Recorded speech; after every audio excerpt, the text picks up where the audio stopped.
اللہ الرحمن الرحیم۔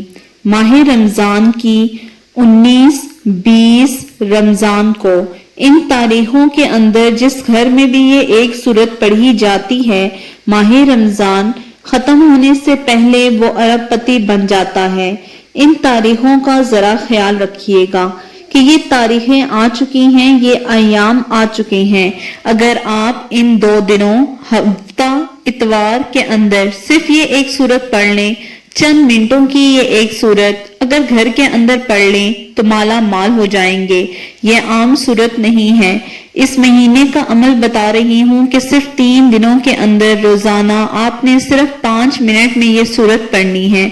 گھر میں آپ 5، 6، 7 افراد جتنے بھی ہیں، ان میں سے صرف کوئی ایک شخص بھی اس کو گھر کے اندر تلاوت کر لیتا ہے، یا آپ جہاں کہیں بھی دنیا کے کسی بھی کونے میں ہیں، اگر آپ یہ تاریخیں شروع ہو چکی ہیں، رمضان کی یہ تاریخیں جب بھی آئیں، آپ نے سورت کو صرف ایک بار اپنے گھر کے اندر پڑھ لینا ہے یا اور کسی سے پڑھوا لینا ہے۔ اگر پڑھ نہیں سکتے تو پھر کسی سے پڑھوا لیں۔ یہ دن بڑے قیمتی ہیں، بڑے اہم ہیں۔ کچھ دنوں کو کچھ دنوں کے اوپر فضیلت ہے، اور اسی طرح یہ جو 3 دن کا عمل بتا رہی ہوں، 2 دن سے تو مقدر ہی بدل جاتا ہے۔ انسان اس مقام پر پہنچ جاتا ہے جس کا اس نے کبھی سوچا بھی نہ ہو۔ وقت ضائع نہ کیجیے گا۔ یہ دن اگر ہاتھ سے نکل گئے پھر سوائے پچھتاوے کے اور کچھ نہیں۔ پچھلے چند سال جن لوگوں نے اس عمل کو نہیں کیا وہ پھر بعد میں بہت پچھتائے۔ میں آپ کو یہ بات پہلے واضح کر رہی ہوں کہ اگر آپ یہ سورت پڑھ لیتے ہیں، یہ سورت بڑی اہم ہے، بڑی ہی بہترین ہے۔ اس سورت کے بارے میں تو خود رسول اللہ صلی اللہ علیہ وآلہ وسلم کے چچا حضرت عباس رضی اللہ تعالی عنہ نے ایک شخص سے فرمایا کہ میں تم کو ایک ایسی حدیث تحفے میں نہ دوں جس سے تم خوش ہو جاؤ، یعنی کہ انہوں نے یہ بات رسول اللہ صلی اللہ علیہ وآلہ وسلم سے سنی تھی، اور پھر آگے اس شخص کو سکھائی، اور ساتھ یہ بھی فرمایا کہ یہ اپنے گھر والوں کو، سارے بچوں کو اور پڑوسیوں کو بھی سکھا دو۔ یہ وہ سورت ہے، یہ وہ دعا ہے، یہ وہ عمل ہے جو رسول اکرم صلی اللہ علیہ وآلہ وسلم نے بتایا تھا کہ اس کو خود بھی پڑھو، اپنی اولاد کو بھی پڑھاؤ۔ اگر آپ گھر والے تمام افراد اس کو پڑھنا چاہتے ہیں تو سب گھر والے بھی پڑھ سکتے ہیں۔ کم از کم پورے گھر میں سے کوئی ایک بندہ تو اس سورت کو لازمی پڑھ لے۔ آپ دنیا کے کسی بھی کونے میں ہیں، گھر میں نہیں ہیں، ہاسٹل میں ہیں، تو اپنے گھر میں فون کر دیں، یہ سورت پڑھ لیں۔ اگر گھر میں بھی کوئی نہیں تو آپ دنیا کے جس کونے میں بھی ہیں وہیں بیٹھ کر اپنے گھر کا تصور کر کے پڑھ لیں۔ جس طرح ہم یہاں سے آپ کو بتا رہے ہیں، ہم یہاں بیٹھ کر کسی کا حصار کر لیتے ہیں، اسی طرح آپ جس جگہ پہ موجود ہیں اپنے گھر کا تصور کر کے اس سورت کو ان 2 دنوں میں لازمی پڑھ لیں۔ قرآن مجید اللہ کا کلام ہے اور رب کی آخری آسمانی کتاب ہے۔ پورا قرآن خیر ہے، شفا کا سرچشمہ ہے۔ اس پر ایمان لانا، تلاوت کرنا، آیات میں تدبر کرنا، عمل کرنا، قرآنی آیات پڑھ کر دم کرنا اور پوری زندگی اس کے مطابق گزارنا، یہ قرآن کا حق ہے۔ البتہ رسول اکرم صلی اللہ علیہ وآلہ وسلم نے کچھ صورتوں اور آیتوں کی خصوصی فضیلت بیان فرمائی ہے۔ ان میں سے ایک سورت سورہ ملک بھی ہے۔ پیارے نبی صلی اللہ علیہ وآلہ وسلم اس سورت کی تلاوت کے بغیر نہیں سوتے تھے۔ جابر رضی اللہ تعالی عنہ سے روایت ہے کہ نبی پاک صلی اللہ علیہ وآلہ وسلم جب تک علم تنزیل اور تبارک الذی بیدہ الملک پڑھ نہ لیتے سوتے نہ تھے۔ یہ سورہ اپنے ساتھی کے لیے شفا ہے، یہاں تک کہ اس کو معاف کر دیا جائے گا۔ ارشاد فرمایا، قرآن میں ایک سورت ہے جس میں 30 آیات ہیں، وہ اپنے پڑھنے والوں کے لیے سفارش کرے گی حتیٰ کہ اس کی مغفرت کر دی جائے گی، اور وہ سورت تبارک الذی بیدہ الملک ہے۔ سونے سے پہلے پڑھنے کی تلقین کی، چونکہ نیند موت کی طرح ہے، بلکہ اللہ کے رسول نے سونے کی دعا میں نیند کو موت قرار دیا، اور نبی پاک صلی اللہ علیہ وآلہ وسلم کا اسے سونے کے وقت پڑھنے کے لیے انتخاب کرنے کی وجہ آخرت میں اس کے خصوصی فوائد ہیں، جیسا کہ دوسری اور تیسری فضیلت سے واضح ہے کہ یہ صورت عذاب قبر سے حفاظت کا ذریعہ ہے۔ گویا اس صورت کا اہتمام کرنے والا آخرت میں کامیاب ہو جائے گا۔ جب ہم اس صورت کی آیات پر غور کرتے ہیں تو پتہ چلتا ہے یہ صورت رب العالمین کی عظمت، قدرت اور ربوبیت کی تعلیم پر مشتمل ہے۔ اس سے بندے کے دل میں خالق کا خوف اور اللہ کی تعظیم ہوتی ہے۔ اسی صورت میں اللہ نے تنہائی میں خوف الہی کے فوائد کا ذکر کرتے ہوئے فرمایا، بے شک جو لوگ اپنے پروردگار سے غائبانہ طور پر ڈرتے رہتے ہیں ان کے لیے بخشش ہے اور بڑا اجر و ثواب ہے۔ رب عظیم کی قوت و طاقت کا درس دیتی ہے، رب سے بغاوت کے برے انجام سے ڈراتی ہے۔ اللہ نے پہلی ہی آیات میں فرمایا کہ بادشاہت کا مالک وہی اللہ ہے جس کے خیر و برکت کی کوئی انتہا نہیں، وہ ہر چیز پر قادر ہے۔ اس کے بعد اللہ نے اپنی بادشاہت، قدرت کے دلائل بیان فرمائے۔ موت اور زندگی کا خالق بھی اللہ ہی ہے اور اس زندگی کا مقصد آزمائش ہے۔ 7 بلند و بالا تہ بتہ عالی شان آسمان جس میں کوئی شگاف نہیں، اسی ایک اللہ نے بنائے۔ قیامت واقعہ ہونے والی ہے اور اللہ نے شیاطین اور کفار کے لیے خوفناک جہنم تیار کر رکھی ہے اور پرہیزگاروں کے لیے جنت ہے۔ زمین کی تخلیق، چلنے کے لیے ہموار رستے، رزق کی فراوانی، قدرت اللہ کی قدرت کی دلیل ہے۔ یہ سورت بڑی آسان ہے اور بڑی بہترین ہے۔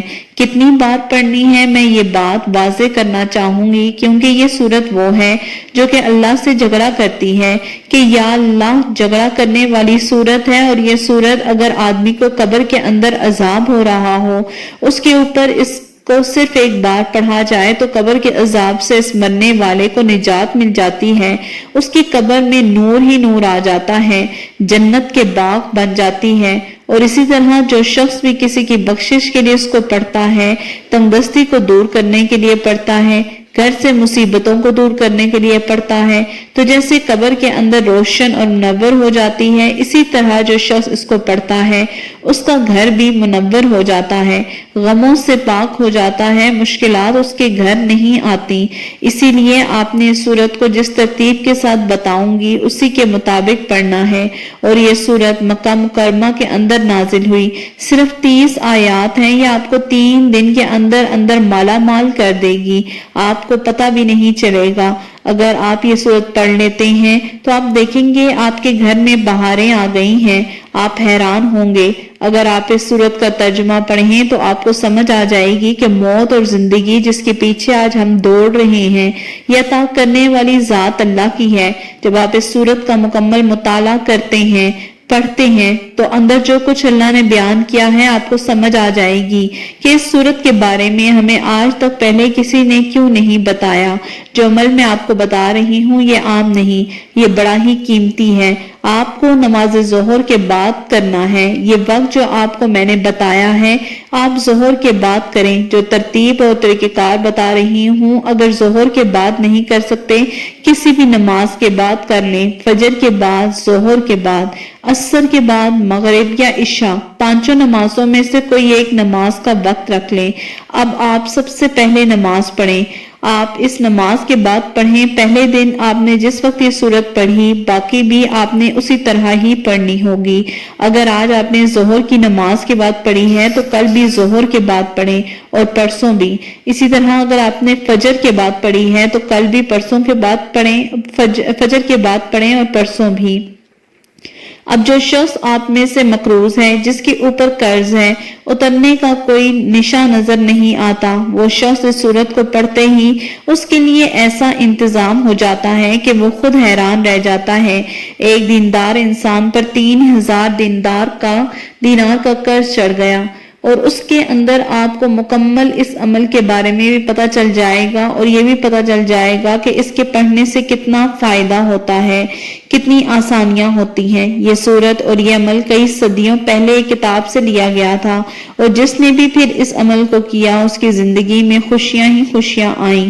اس لیے یہ سورت انسان کو بہت جلد مالا مال کر دیتی ہے۔ اس کے بارے میں اکثر لوگ نہیں جانتے۔ باقی سورتوں کی فضیلت واضح ملتی رہتی ہے، اس بارے میں کم لوگ جانتے ہیں، اس لیے کہ اس کے بارے میں آج میرا فرض بنتا تھا کہ میں آپ تمام احباب کو بتاؤں۔ یہ عمل ہم خود بھی کریں گے، اس لیے آپ کو بھی اس کی دعوت دے رہی ہوں۔ آپ بھی اس سورت کو اس ترتیب کے مطابق پڑھیں۔ یہ 29ویں سپارے کے اندر ہے۔ آپ اس کا نام سنیں گے تو حیران ہو جائیں گے، اس اتنا فیض کیسے مل گیا؟ لیکن اگر سمجھ میں نہیں آتا تو ایک مرتبہ آزما کر دیکھ لیں، ضرور کر کے دیکھیں۔ یہ سورت بہت ہی آزمودہ ہے۔ جو عمل میں آپ کو بتا رہی ہوں، 30 آیات اور 3 دن تک یہ عمل آپ نے کرنا ہے۔ ایک شخص بہت مقروض تھا جس کے اوپر 30,000 دینار کا قرض چڑھ گیا۔ جو مالک تھا جس نے قرض لینا تھا اپنا قرض مانگا، مقروض غربت کی وجہ سے قرض ادا نہ کر سکا تو وہ قرضدار جو تھا جس نے قرض لینا تھا وہ قاضی کی عدالت میں اپنا قرض وصول کرنے کے لیے دعویٰ دائر کرنے گیا۔ قاضی صاحب نے فیصلہ کیا کہ جو مقروض ہے 1 ماہ کی مہلت کے بعد اس کا سارا قرض عطا کر دے، مگر وہ جب گھر واپس پہنچا اسے بڑی تشویش ہوئی کہ 1 مہینے میں اتنا روپیہ کہاں سے جمع کروں گا۔ بڑی کوشش کی، بڑا پریشان ہوا، غم کا مارا ہوا، دکھی شخص، اور پھر اس نے یہ درود پاک اور یہ سورت پڑھی۔ یہ درود پاک بھی میں آپ کو بتا رہی ہوں کہ آپ نے کون سا درود پاک پڑھنا ہے۔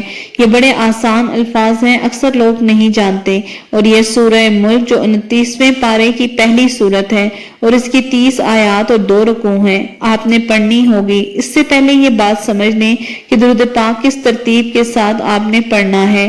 قاضی صاحب نے جو فیصلہ کیا تھا کہ مقروض جب واپس پہنچا تو تشویش لائے کہ کوئی 1 مہینے میں وہ نہایت انکساری سے محبوب خدا پر درود پاک پڑھنا شروع کر دیتا، اور جب مہینے کی 27ویں شب آئی تو اس نے خواب میں دیکھا کہ کوئی کہنے والا کہہ رہا ہے کہ تیرا قرض ادا کرے گا، لہٰذا تو فکر مند نہ ہو، تو علی بن عیسیٰ جو وزیر ہے اس کے پاس جا اور کہہ دے شہنشاہ دو عالم فرماتے ہیں کہ اس شخص کو 30,000 دینار دے تاکہ وہ اپنا قرض ادا کر سکے۔ اب دیکھیے کیسے سبب بن رہا ہے اور کیسے رزق کا بندوبست ہو رہا ہے، کیسے آپ کے لیے خزانہ آ رہا ہے۔ اس کو کہتے ہیں غیبی مدد اور اچانک معجزہ ہونا، اچانک اتنے پیسوں کا انتظام ہو جانا۔ اب 30,000 دینار دے دیے۔ مقروض جو شخص تھا جس نے عمل کیا، درود پاک پڑھا اور سورت پڑھی، جب وہ بیدار ہوا تو اس نے اپنے آپ کو خوشحال پایا اور دل میں کہا کہ اگر اس وزیر اس حکم کی سچائی کی علامت پوچھے گا تو میں کیا بتاؤں گا۔ لہٰذا وہ پھر وہاں گیا اور وہاں ہی ٹھہر گیا۔ پھر اس نے پڑھنا شروع کر دیا۔ جب دوسری رات آئی تو سلطان نے دارین نے صلی اللہ علیہ وآلہ وسلم کو خواب میں دیکھا اور مجھ سے دریافت فرماتے ہوئے کہ تو وزیر موصوف کے پاس کیوں نہیں گیا؟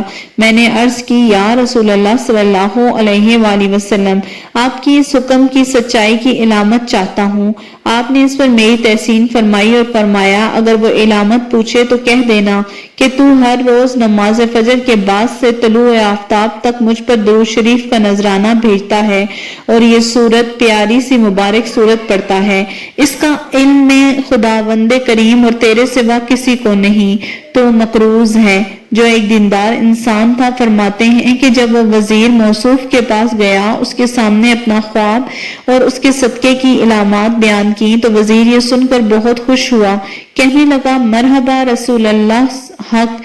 اس نے 30,000 دینار مجھے دیے اور کہا اپنا قرض ادا کرو، اور پھر 30,000 دینار دیے اور فرمایا اپنا گھر بار اور بچوں کا گزارا کرواؤ، اور پھر 30,000 دے کر ان کے سے تجارت کرو۔ پھر مجھے قسم دے کر کہنے لگا دوستی کے سلسلے کو نہ توڑنا اور وقت ضرور آتے جاتے رہنا، تمہاری حاجت کو پورا کیا جائے گا۔ جب اس شخص نے انسان وزیر موصوف سے اتنا مال لے کر قاضی کی عدالت میں پہنچا، 30,000 دینار عدالت پیش کر کے اپنا سارا قصہ قرض ادا کر دیا۔ یہ دیکھ کر قرض ہوا بڑا حیران ہوا کہ اس شخص نے تھوڑی مدت میں اتنا مال کہاں سے اکٹھا کر لیا۔ مقروض فرماتے ہیں کہ میں نے اس وقت اپنا سارا واقعہ ان کو بیان کیا تو اس کا اثر یہ ہوا کہ قاضی نے کہا وزیر ہی یہ ساری بزرگی کیوں حاصل کرے، میں خود ہی تیرا قرض ادا کر دیتا ہوں۔ تو قرض خواہ کہنے لگا کہ صرف تم دونوں ہی بزرگی کیوں بیان کرو، میں یہ قرض واپس نہیں لوں گا۔